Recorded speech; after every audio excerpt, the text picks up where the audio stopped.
영국의 어떤 회사가 신문에 대대적인 광고를 냈습니다. 그 내용은 영국의 수도 런던에서 스코틀랜드 에딘버러까지 왕복으로 갔다 오는 가장 빠른 길이 무엇이냐라는 질문이었어요. 그래서 이제 큰 상금이 걸렸기 때문에 많은 사람들이 대대적으로 응모를 하게 됩니다. 사람들의 대답이 제각각이었어요. 어떤 사람은 비행기를 타고 갔다면 가장 빨리 갔다 올 수 있다 그랬고, 어떤 사람은 어떤 지점까지 고속기차를 타고 가고 어디서부터는 승용차로 택시로 갈아타면 빨리 갔다 올 수 있다 라고 얘기를 했어요. 또 어떤 사람은 아침 일찍부터 일어나서 승용차를 몰고 이리저리 지름길로 향하면 빨리 갔다 올 수 있다라고 대답했어요. 그러니까 저마다 제각각의 방법을 얘기하면서 자신의 방법이 가장 빠른 방법이라고 주장을 했어요.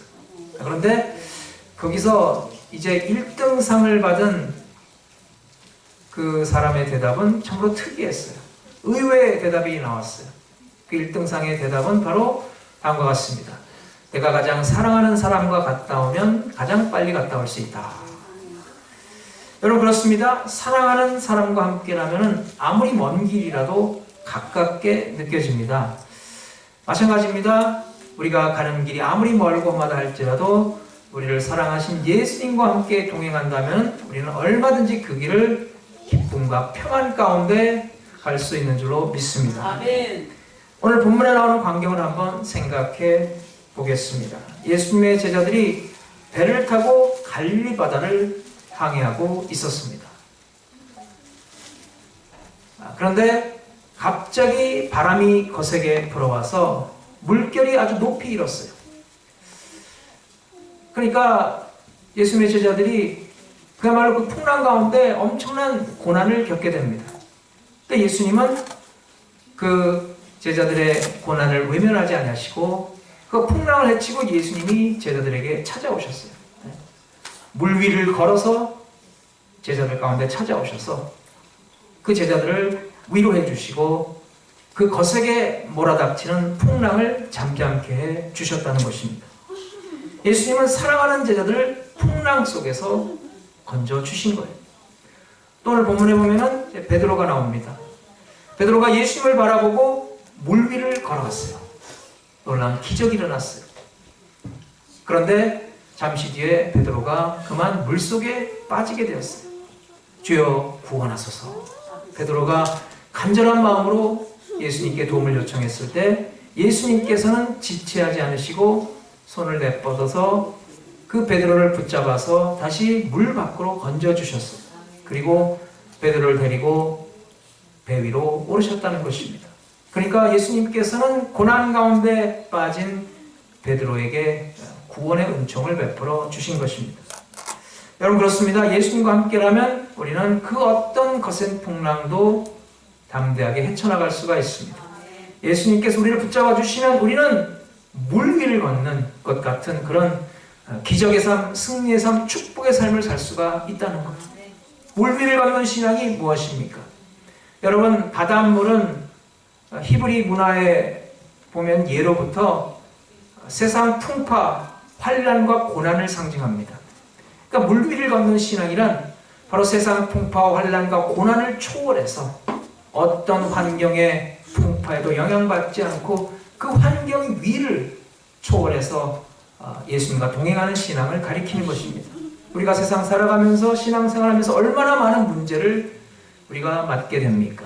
그런데 물 위를 걷는 신앙은 그 문제 위를 초월해서 예수님과 동행하는 승리로운 신앙이라는 것입니다.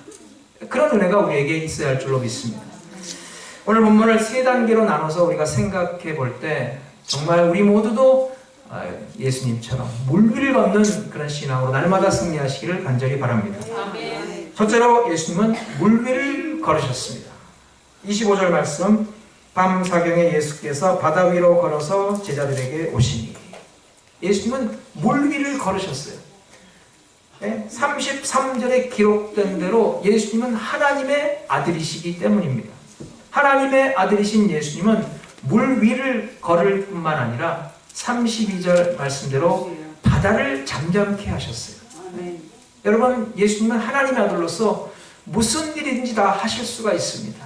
여러분, 우리가 믿는 예수님이 어떤 분인가, 그 예수님이 어떤 일을 하시는가를 우리가 분명히 알아야 합니다.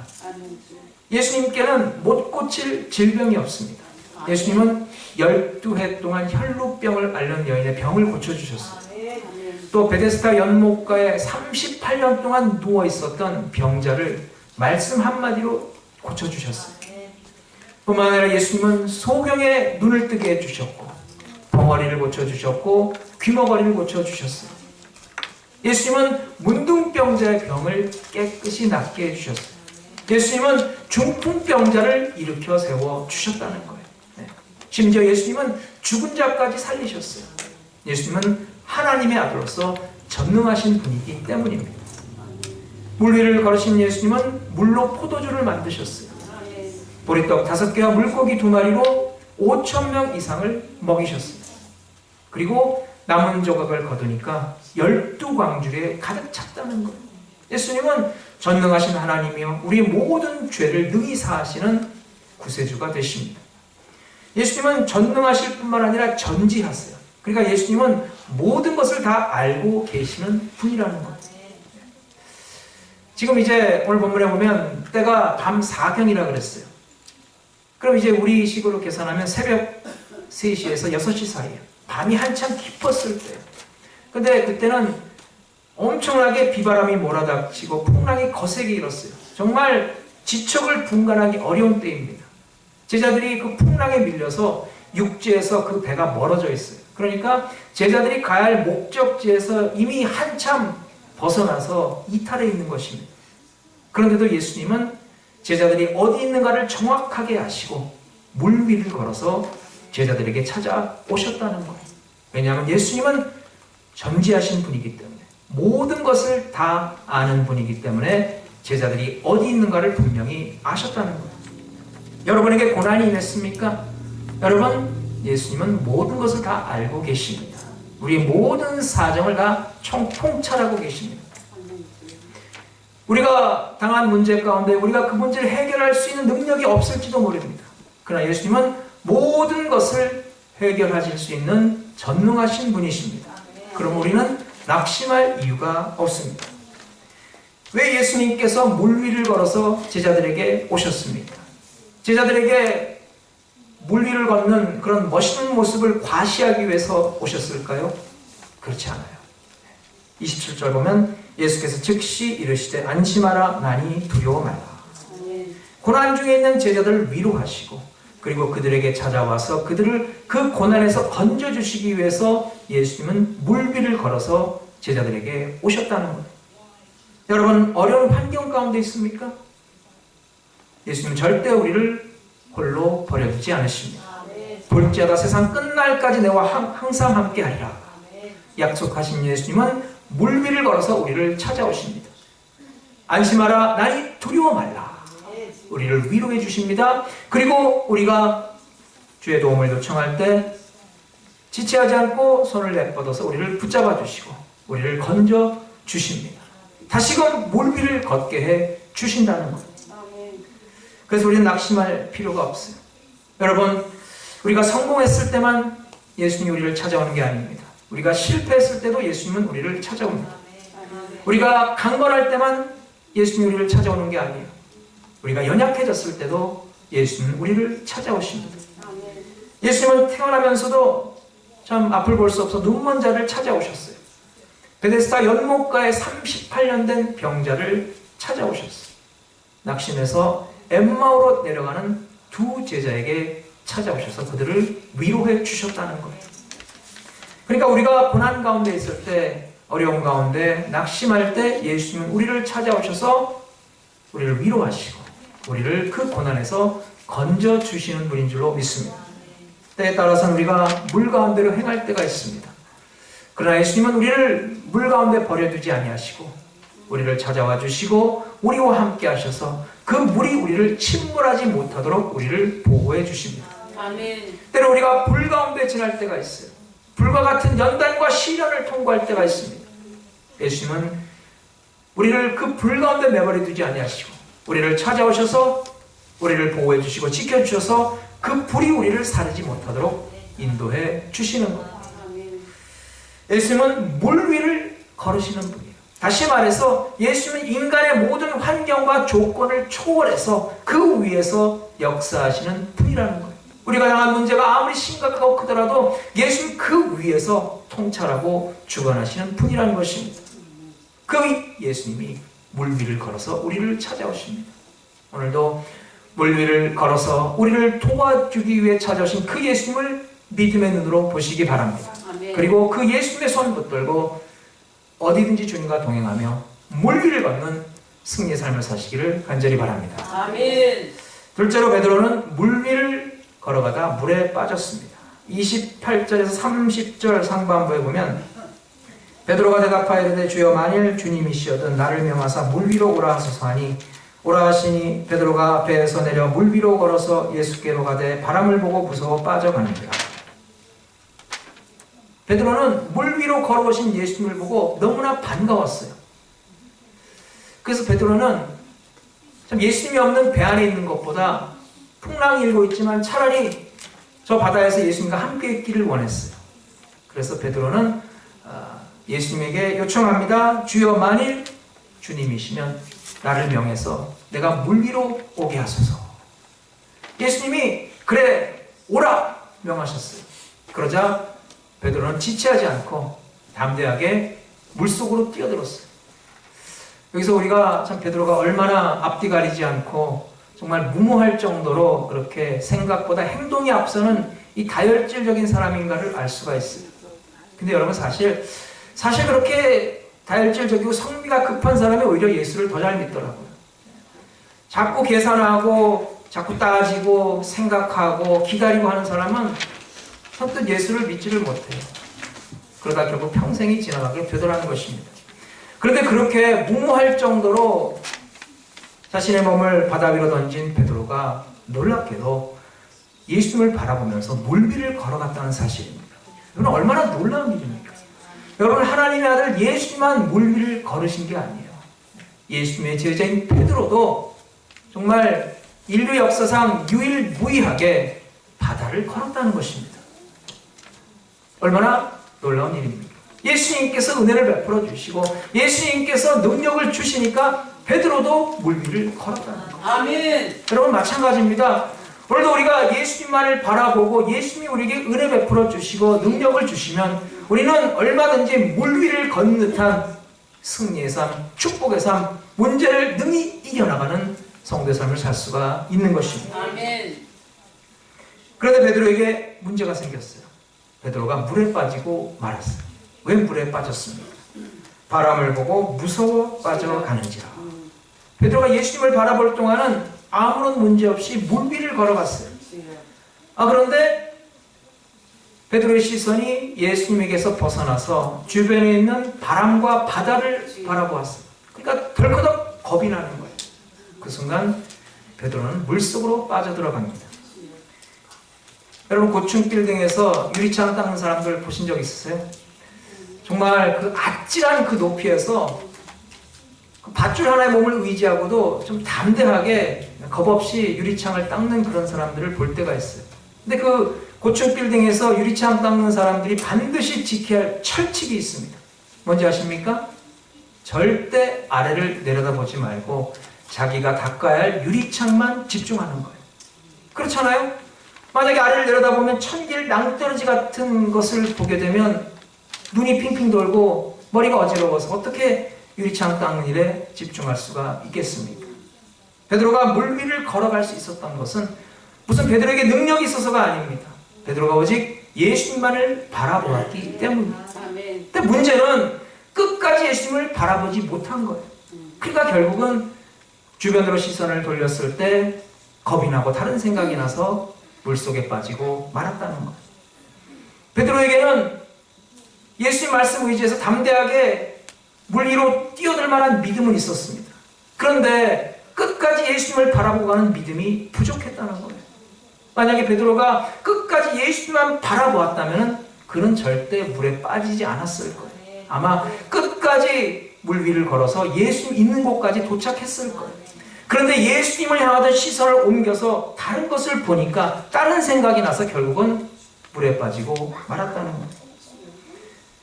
여러분에게 어떤 문제가 혹시 있습니까? 여러분 그것을 오늘 본문의 말씀으로 표현하면 물에 빠진 거예요. 실족한 거예요. 예수만 바라봐야 되는데 예수를 안 보고 환경을 바라보고 사람을 바라보고 주변 조건을 바라보니까 딴 생각이 들어서 결국 물에 빠지고 시험에 들게 된다는 것입니다. 스데반 집사를 한번 생각해 보세요. 스데반이 복음 전하다가 돌에 맞아 순교합니다. 얼마나 고통스러웠겠어요.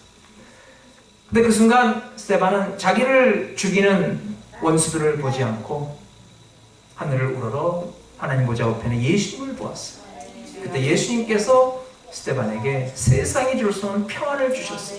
그러자 그는 원수도 용서하고 죽어가는 그 순간 정말 천사의 얼굴같이 그 모습이 환하게 빛났다는 것입니다. 그렇습니다. 아무리 거센 풍랑이 몰아닥친다 할지라도 우리가 예수님만 끝까지 바라본다면 절대 그 풍랑에 휩쓸리지 않습니다. 주님과 더불어서 물 위를 걷는 승리의 삶을 살 수가 있는 것입니다. 선지자 엘리야를 생각해 보세요. 엘리야가 담대한 믿음으로 놀라운 역사를 이뤄냅니다. 그가 믿음 충만했을 때, 주님만을 바라봤을 때 그깟 몇백 명의 바알 선지자, 우상 숭배자들은 전혀 두렵지가 않았어요. 그래서 혼자의 몸으로서 몇백 명이 되는 그런 우상 숭배자들과 대결해서 통쾌한 승리를 거뒀어요. 그랬던 엘리야가 하나님을 바라보지 않고 세상과 사람들을 바라보니까 어떻게 됐습니까? 이세벨이라는 여자 한 사람에게 겁을 먹고 두려워서 호렙산으로 도망칩니다. 그리고 그렇게 담대했던 엘리야가 낙심해가지고 우울증에 빠져가지고 스스로 죽기를 구하더라는 것입니다. 여러분 그렇습니다. 우리가 물 위를 걸어오신 예수님을 끝까지 바라보지 않으면 우리는 세상 풍랑 가운데 휩쓸리게 되는 것입니다. 물에 빠지게 되는 거예요. 그 어느 교회에 집사님이 토요일 날 굉장히 일이 많아가지고 밤늦게까지 정말 열심히 일을 했어요. 굉장히 피곤했고 잠도 제대로 자지 못했어요. 근데 그 다음날이 주일이니까 그래도 믿음으로 일어나서 교회에 와서 이제 주일 예배를 드리는 거예요.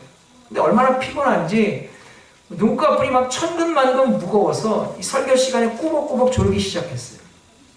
근데 한참 졸다가 이 집사님이 목사님이 설교 중에 하는 말 한마디에 잠이 확 깼어요. 이 집사님이 잠결에 들은 그 목사님이 설교 중에 한 말은 뭔고 하니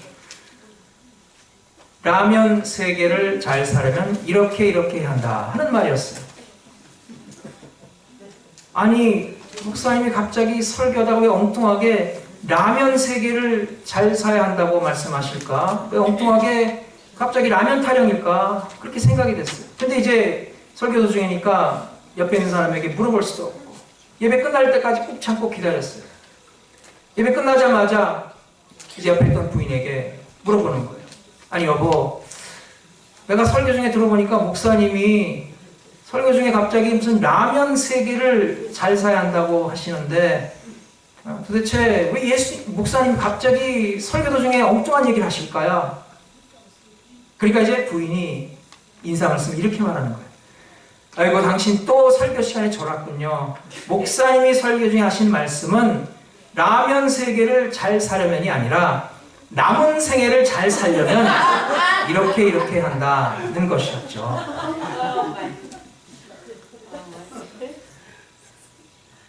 여러분 말씀에 깨어 있어야 합니다. 아멘. 말씀에 깨어 있지 않고 세상 잠에 취해 있으면 남은 생애가 라면 3개가 되는 거예요. 예수님만 바라봐야 합니다. 아멘. 그게 우리가 살 길이에요. 아멘. 여러분 성경에 나타난 하나님 말씀만 들어야 합니다. 아멘. 하나님 말씀은 안 듣고 사람 말만 들면은 이리 갔다 저리 갔다 이리저리 휩쓸리고 허구한 날 방황하는 삶을 살게 되는 것입니다. 하나님 말씀만을 들어야 합니다. 하나님 말씀 듣고 순종하고 하나님께서 정해주신 믿음의 길을 가는 성도가 되시기 바랍니다. 아멘. 해바라기는 언제나 태양을 바라보고 삽니다. 우리는 주님만을 바라보는 주바라기입니다. 아멘. 하나님만을 바라봐야지. 옆에 사람 바라보면 허구한 날 시험 듭니다. 히브리서 12장 2절 믿음의 주여 온전케 하신 이인 예수를 바라보자. 아멘. 주님만을 바라보며 주님만을 따라야 합니다. 오늘도 물 위를 걸어서 우리를 찾아오신 예수님을 믿음의 눈으로 바라보고 그 예수님의 손을 붙들고 어디든지 주님과 동행하며 물 위를 걷는 승리의 삶을 사시기를 바랍니다. 아멘. 셋째로 예수님은 물에 빠진 베드로를 건져서 함께 배에 올랐습니다. 베드로가 물에 빠졌어요. 큰 위기에 봉착합니다. 그때 베드로가 어떻게 했습니까? 베드로가 갈릴리 바다에서 잔뼈가 굵은 어부예요. 그러니까 맘만 먹으면 얼마든지 그까지 거리는 헤엄쳐서 다시 배 안으로 오를 수가 있었을 거예요. 근데 베드로는 그렇게 하지 않았어요. 베드로가 어떻게 했습니까? 30절 하반부에 보면 주여 나를 구원하소서. 그런 예수님께 구원을 요청했어요. 여러분 그렇습니다. 언제나 문제 해결의 열쇠는 예수님에게 있습니다. 여러분 문제가 우리에게 올 때 꼬리 힘으로 발버둥 쳐봤자 물에 빠진 사람 아무리 호적대봤자 더 물에 깊이 빠지는 법입니다. 주여 나를 구원하소서. 아멘. 주여 나를 구원하소서. 주여 나를 구원하소서. 간절하게 주님을 향해 도움의 손을 요청할 때 주님 우리를 붙들어 주십니다. 아멘. 주님은 우리 모든 문제 가운데서 우리를 거센 풍랑 가운데서 능히 건져낼 수 있는 전능하신 하나님이시기 때문입니다. 아멘. 베드로로부터 구원의 요청을 받으신 예수님이 어떻게 하셨어요? 31절 상반부에 보면 예수께서 즉시 손을 내밀어 그를 붙잡으시며 예수님은 잠시도 지체하지 않으셨어요. 손을 내미셨어요. 베드로를 붙잡고 그를 물 밖으로 건져 주셨다는 거예요. 그러면서 예수님은 안타까운 심정으로 베드로에게 말씀하셨어요. 31절 하반부에 보면 믿음이 작은 자여 왜 의심하였느냐. 여러분 베드로는 예수님의 수제자였어요. 그런데 그런 수제자였던 베드로도 믿음이 부족해서 의심해서 물에 빠졌다는 것입니다. 그렇다면 하물며 우리는 어떻겠습니까? 물론 우리도 예수님 바라보며 예수님만 의지하여 물 위를 걷는 신앙생활을 합니다. 그런데 주변에 어려운 일이 몰아닥치고 주변 환경과 사람을 통해서 시험이 다가올 때 우리도 주님을 바라보던 시선을 옮겨서 그 환경과 사람을 바라봄으로 인해서 두려움이 생기고 딴 생각이 생겨서 물에 빠질 때가 있다는 것입니다. 여러분 그렇더라도 절대 우리가 포기해서는 안 됩니다. 낙심해서는 안 됩니다. 주여 구원하소서. 베드로와 같이 우리도 예수님에게 우리의 손을 내밀어야 합니다. 도움의 요청을 해야 합니다. 여러분 우리가 만일 교만해서 내가 하겠다고 타치하지 마시라고 그러면은 예수님은 그냥 물 가운데 내버려 두실지도 몰라요. 그러나 아무리 우리가 탕자처럼 매맞을 짓을 했다 할지라도 십자가상의 죄수처럼 죽어 마땅한 짓을 저질렀다 할지라도 우리가 예수님을 향해 도움의 손을 요청하고 손을 내밀고 예수님의 도움을 부르짖어 간구하면은 예수님은 절대 우리를 외면하지 않으십니다. 손을 내뻗어서 우리를 붙잡아서 물 밖으로 건져 주실 줄 믿습니다. 아멘. 그 당시 베드로가 믿음이 약해서 물에 빠졌어요. 하지만 나중에 베드로가 변화받고 성령 받아서 마침내 그는 정말 믿음이 많이 자라게 되었어요.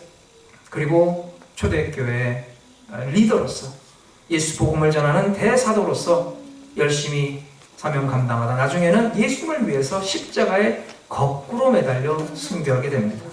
여러분 마찬가지입니다. 우리가 살아가다 보면은 세상 풍파에 휩쓸려서 물에 빠질 때가 있습니다. 그러나 낙심해서는 안 됩니다. 좌절해서는 안 됩니다. 예수님에게 도움을 요청하면은 예수님은 우리에게 다가오셔서 우리를 건져주실 것입니다. 아멘. 그리고 우리를 침몰시키러 달려드는 성난 파도를 잠잠하게 해 주십니다. 그래서 아멘. 우리로 하여금 저 물 위를 걷는 신앙의 삶을 살게 해 주실 줄 믿습니다. 아멘. 뿐만 아니라 예수님은 우리의 믿음을 더욱더 강건하게 해주셔서 우리도 점차 시련과 연단의 과정을 통해서 믿음이 자라서 진정으로 베드로처럼 좀 하나님의 위대한 일을 감당하는 사명자가 될 수 있는 줄로 믿습니다. 아멘. 오늘 이 은혜가 우리 모두에 있기를 바랍니다. 아멘. 세상 사람들은 하나님을 모르기 때문에 살아계신 하나님의 그 능력을 체험하지 못합니다. 은혜가 풍성한 하나님을 경험하지 못합니다. 그러나 우리는 다릅니다. 주여 나를 명하사 물 위로 오라 하소서. 이 믿음으로 살아가기 때문에 오늘도 우리는 예수의 손을 붙들고 어디든지 예수님과 동행하며 물 위를 걷는 승리의 삶을 살 수가 있다는 것입니다. 사랑하는 여러분, 거스에게 부는 바람을 보지 마십시다. 여러분, 세상 풍랑을 바라보지 마십시다. 풍랑 바라보고 바다 바라보면 실족합니다. 여러분, 우리가 사람의 말에 귀를 기울여서는 안 됩니다. 하나님의 음성에 귀를 기울여야 합니다. 하나님 말씀만을 듣고 하나님 말을 바라보면 절대 시험 들 일도 없고 실족할 일도 없습니다. 다른 사람 핑계대고 탓할 필요도 없습니다. 오직 주님만을 바라보고 승리하는 삶을 살 수가 있는 것입니다. 오늘도 물 위를 걸어서 나를 찾아오신 예수님을 바라보며 예수님이 내민 손을 붙잡고 믿음으로 일어나서 어디든지 주님과 동행하는 성도가 되시기 바랍니다. 물 위를 걷는 신앙생활로 날마다 승리하시기를 주의 이름으로 축원합니다. 하나님 감사합니다. 오늘도 깨어 기도하며 물